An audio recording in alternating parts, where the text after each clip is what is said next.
मंगलम पुंडरीकाक्ष मंगलाय तनोहरि।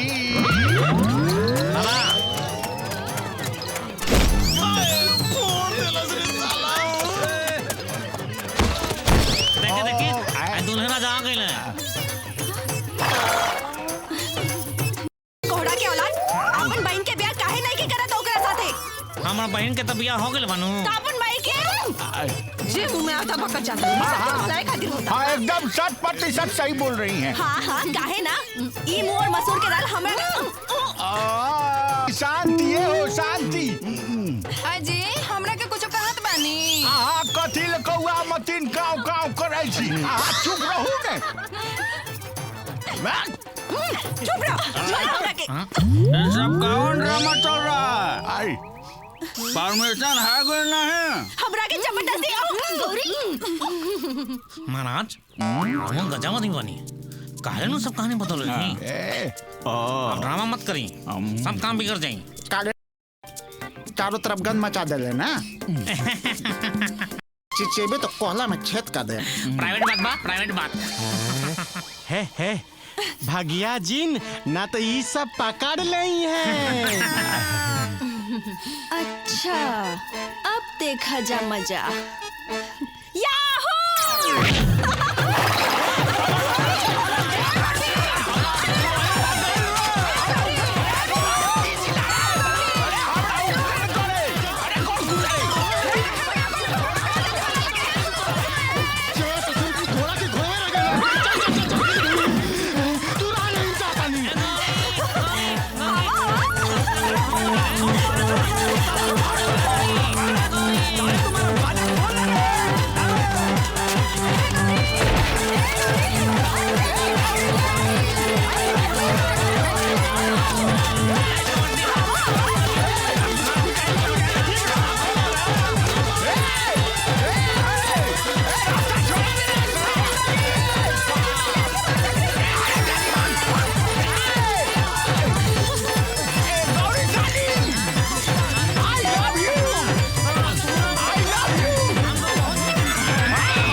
इनका नजाकत तो देखा इले हाज तनी पहले देखौले रही तो चोरी करके भागे के ना पड़े।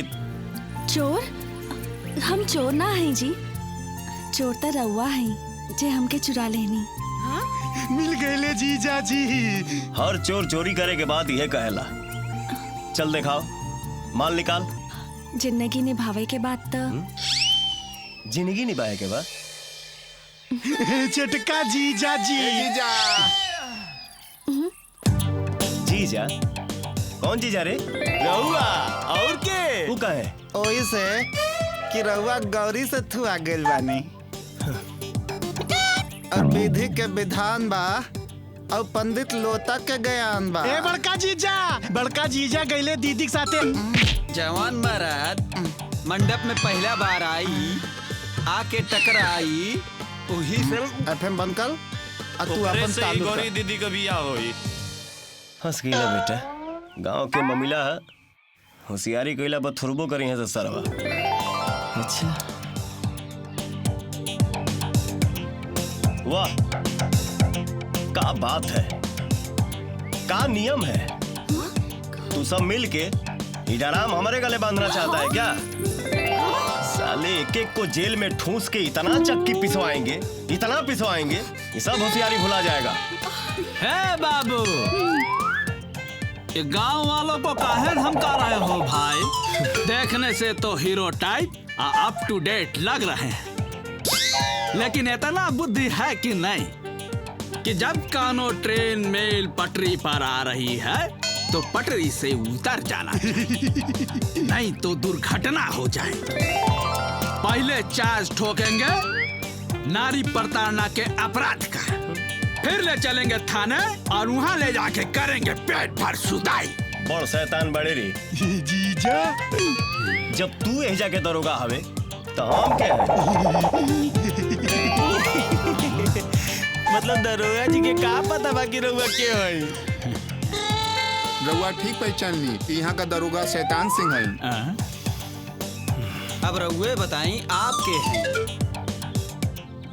हम हैं एजा के बड़ा दरोगा, हम तोहार छोटका सार हैं। और हमार नाम बाबू शेर सिंह, बादापुर रेंज के नया बड़का दरोगा। आदमी कैसन? एकदम कड़क सर, देसी दारू के पहला धार जैसा।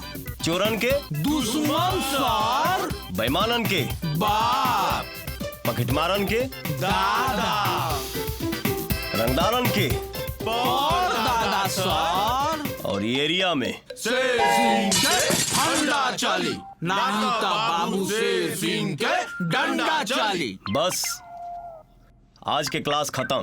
जैसन सर के ऑर्डर। जय हिंद सर। हे बाबू रुका, तू कहाँ जाता रहा? आवत तनी कुछ बाहर भीतर की जानकारी आदान प्रदान कर लिहल जाओ। जानकारी? कैसा जानकारी सर? ये कैसा आदान प्रदान सर? अब ज्यादा मन मन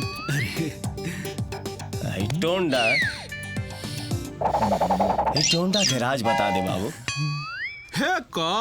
एकर चिंता आप कहाँ कर रहे हैं सर?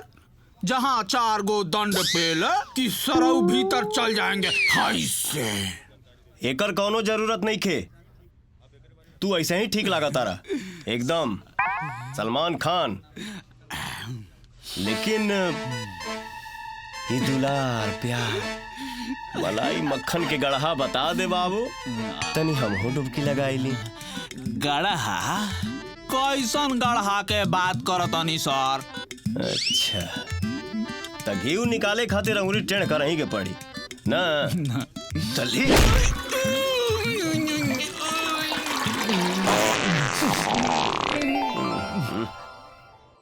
ई कहाँ लेके चलैला? कोनो अच्छा रेस्टोरेंट देख के खाना तो खिया दा। अरे महाराज, ना खाना तो कम से कम एक चाहिए पिया देता। मारब सारे ऐसा झापड़ मोड़ से भाई बिल्डिंग फेंकने लग तो खाना खाई है सारा, खाना खाई है। अरे सारे पाप, जवन 2-4 पैसा रहल तवन दमदमी माई लेके चल गई, मोबाइल तक तो छोड़बे ना गई।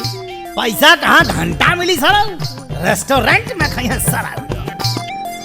हम तो पहले ही कहत रही कि ई सब झूठ फरेब के धंधा छोड़ दा, लेकिन हमार केहू सुने तब ना। अब हमार भूख से जान निकलता। मो देखले हुआ अपन हेमा मालिनी, तब तक कुल पैसा ब्यूटी पार्लर में जात रहे, माल लिपस्टिक होठ लाली लागत रहे मुंह में, लागत रहे जैसे जवन अब्बे नाचे वाली बनी सिनेमा में। तू ही खर्चा करत रहला। तो सराऊ खर्च करत रहनी तो हम ही कहत रहनी साले कि खाली कुल मुंह पे खर्चा करिहा, और तू सराऊ लगला जींस पैंट जूता मोजा खरीद ले सारे। पेटे के बारे में सोचले होता था तो हार ई दिन आवत देखे के ना खराब खराब साले बता दे थे। रघु, कविता।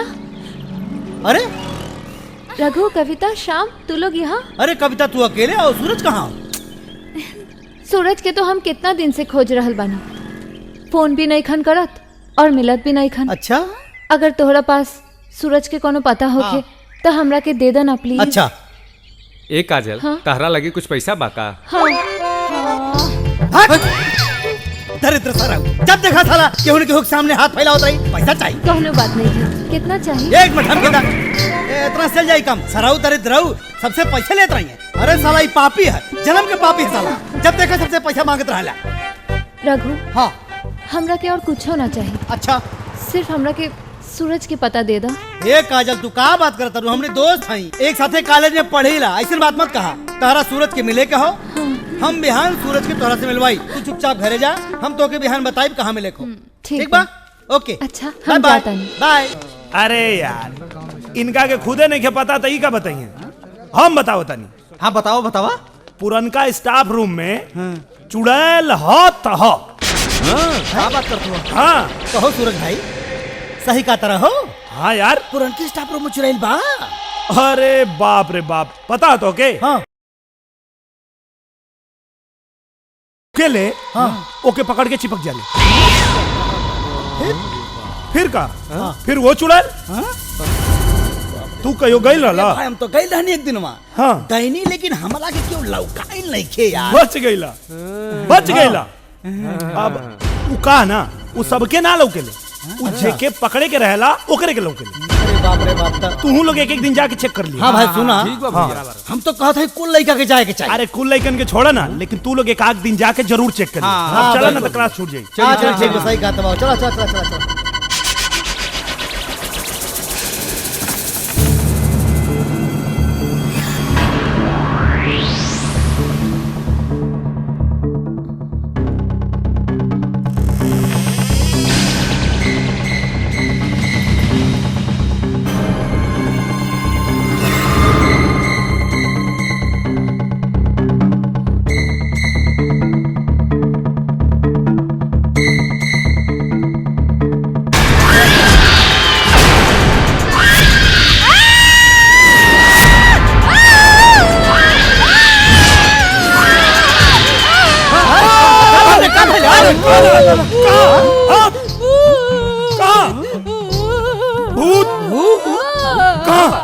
ए सूरज,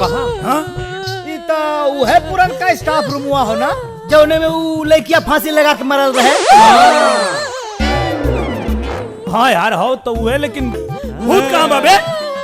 भूत लौका था तोरा के? अरे मर्दे न पर न पाखी न आदमी कहा हमके भूत भूत लौकाते नहीं कि भूत कहाँ बा? तोरा के लौका था? हमरा भी नहीं के लौका। श्याम, हाँ कहीं भूत लौका था का रे? ना भैया, तोहरा लौका था कि तोहरा लौका था का? हाँ हमरा के यार सच बताई तो हमरो नहीं खेलो कर। मतलब ये हो कि तोहरा भी नहीं खेला औकात, इनकरा भी नहीं खेला औकात, इनहू के नहीं खेला औकात, हमहू के नहीं खेला औकात, तो इनकरा के कहां से लौकात था भैया? ये बतावा, हमके लागत कहीं फालतू बात करता, ऐसा ना कुछ गलत फहमी हो गई।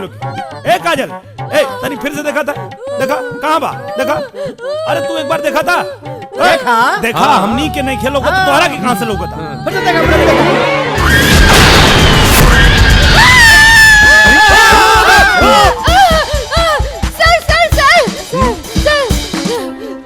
सर वहाँ चुड़ैल लटकल बिया। का पागल जैसन बात कर पारू काजल? हम सच कहता नहीं, हम अपने आँख से देख ले बानी, स्टाफ रूम में चुड़ैल लटकल बिया। चला, लेकिन अगर तुम्हारी बात झूठ निकलल तो हमसे बुरा केहू ना होखी। नहीं चली।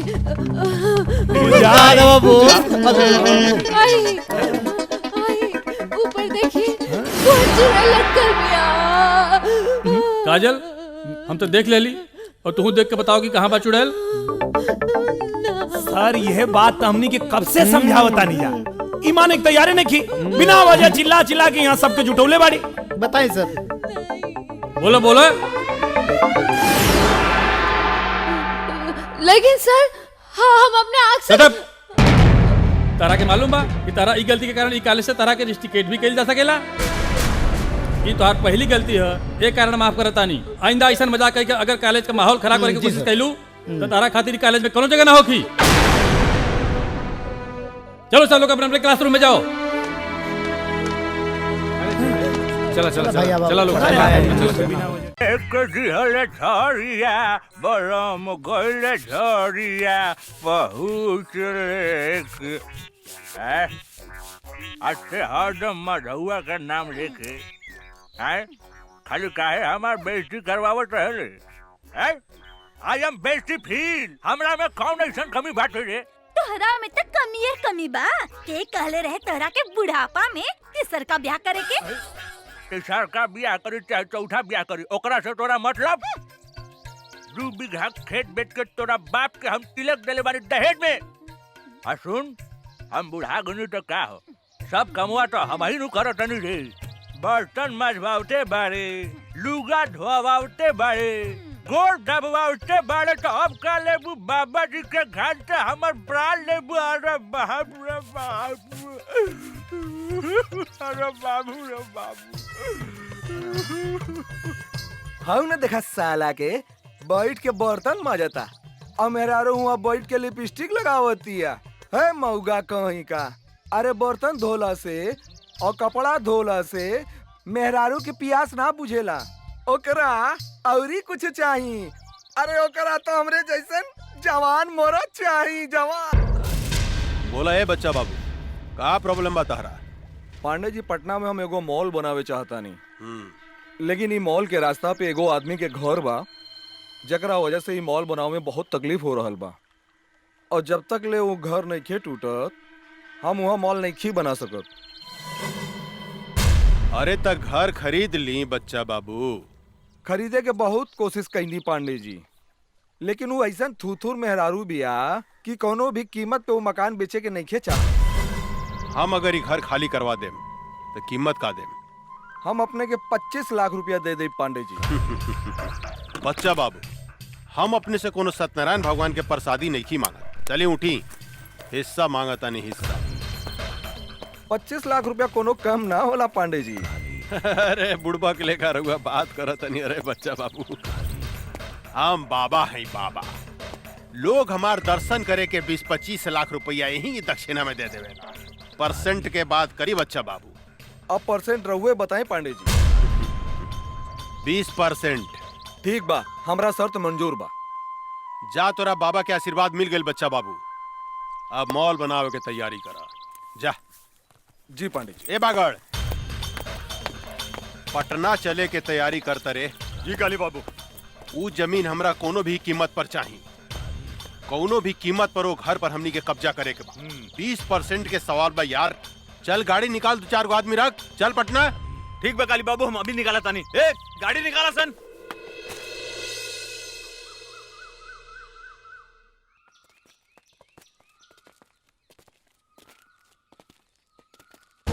रे बुढ़िया एक घर के मालिक कौन है? बुलाओ ओकरा के बाहर। का काली पांडे आइल बने।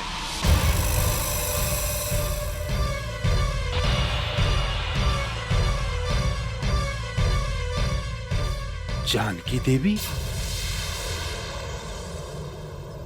अरे तो बड़ा आश्चर्य के बात हो गई। एकरा के तो हमनी के मार डाले रानी सानू। फिर ये जिंदा कैसे हो गई रे? पीके एकरा के चिंता ई परतपा के मेहरारू में बुझातिया। हमरो तो ओकरे मेहरारूए लेखा बुझातिया लेकिन हम तो मार दिले रहनी तो फिर ई जिंदा कैसे हो गई? पांडे जी अरे ई ता जानकी देवी के जुड़वा बहन जैसा लगातिया। ठीक कहता रे। अपन काल के पहचाने में गलती करत रे काली। हम जानकी देवी ही है। जानकी देवी तोहर मौत।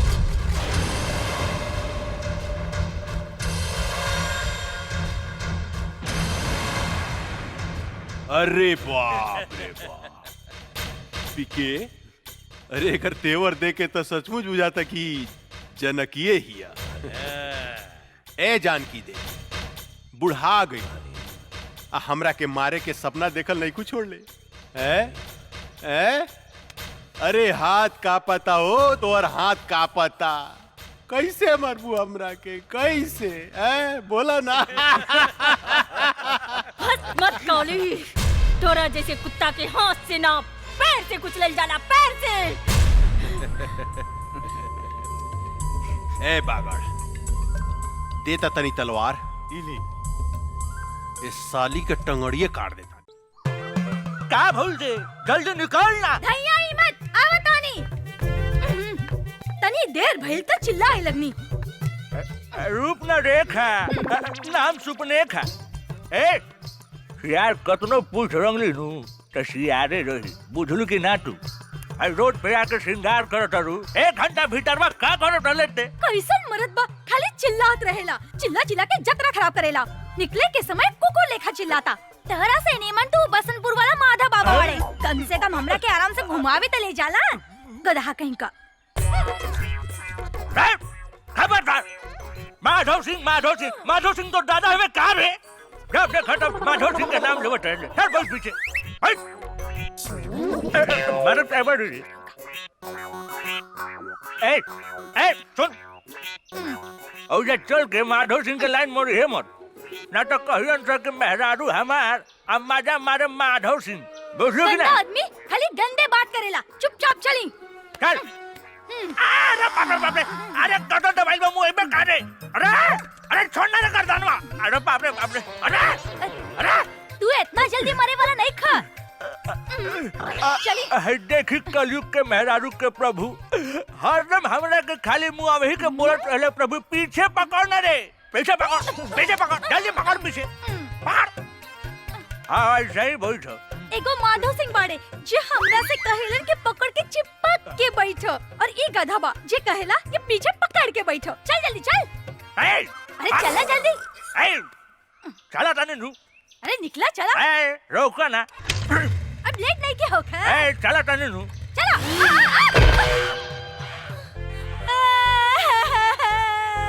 अरे बाप रे बाप, ये पदना के बेटा हमार मेकअप बिगाड़ देलस। चोर, डाकू, मुच्छर, ये पदना के बेटा हमार डाढ़ तोड़ देलस। अरे हमार मेहरारू हुआ।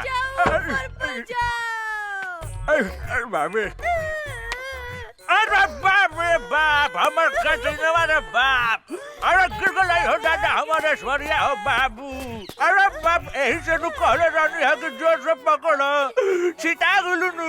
अरे कोड़िए, डांस पकड़िए तो कहलो हमरा मत पकड़, पीछे पकड़। गधा कहीं का, हवाई जहाज लेके मोटरसाइकिल कुदावत लेके भाग गईला। जे तेरे हमर डांस टूटलो ना, वही तरह तोहर डांस टूट दे। अरे बाप कर दे। अरे देखो तनी कि आई बुढ़ापे में हम पीटा तनी बाबू। अरे हई कलयुग के मेहरारू हमरे के लाते मुका मारे दे बाबू। मादे चुप करो, हमर शिकायत करन तो मुंह छुपा ले। अरे बाप रे बाप, माधा बाबा के साथ घुरी। अरे बुढ़ापे में ये नतीजा होला बाबू। बुढ़ापे में कबो भी हम मजा आ गई पीके, मजा आ गई। का सामान मंगे ले रही है रे तू? वो सब छोड़ी रउआ के लिए एक बहुत बड़ा खुशखबरी बा। खुशखबरी? हाँ। जल्दी सुनाओ ना रे। ददन का माल आज बीरगंज होते हुए बॉर्डर के पार आ रहा है पटना के लिए। माल पूरा 5 करोड़ के बा। कहा? ये तो बड़ा अच्छा समाचार सुने लिए रे। ये ददन के माल पटना ना, कोनो भी कीमत पर हमरा गोदाम में पहुंचे के चाहिए। इनमें सोचे वाला का बात बा। रउआ के गोदाम में ट्रक पहुंची है, माल भी पहुंची, लेकिन हमार हिस्सा काली पांडे जी। साला तोर गोदाम का बरे जे कहियो ना भरेला। कितनो हड्डी डाला जाला, कितनो डाला जाला, वही के वही रहेला। हमार माल देख के कुत्ता लेखा भाव भाव भाव भाव भाव भाव कर लगा। पहले माल पहुंचे दे गोदाम में, ओकरा बाद पैसा मिली। अगर इस बार भी वो काली पांडे का आदमी हमार माल लूट के ले गए तो हम कंगाल हो जाएं। ये माल में हमार जिंदगी भर के कमाई लागल बा। 3 बार उस साला काली पांडे हमार माल लूट के ले गए बा। लेकिन अब की बार ऐसा कदापि ना होई। अगर वो हमार माल के तरफ आंख उठा के भी देखलस तो हम ओकर आंख निकाल देब। तो ठीक बा, ईला ट्रक के चाबी और ई माल के रक्सौल तक पहुंचा दा।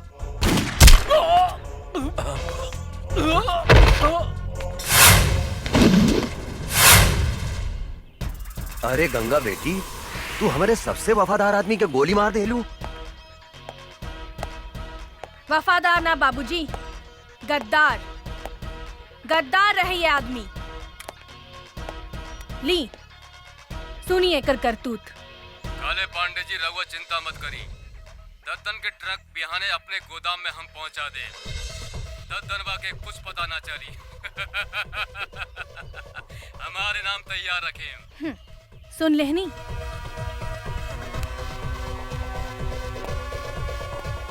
साला गद्दार, जौने थाली में खात रहले उहे में छेद करत रहले। एकरा के इतना आसान मौत काहे देलू गंगा?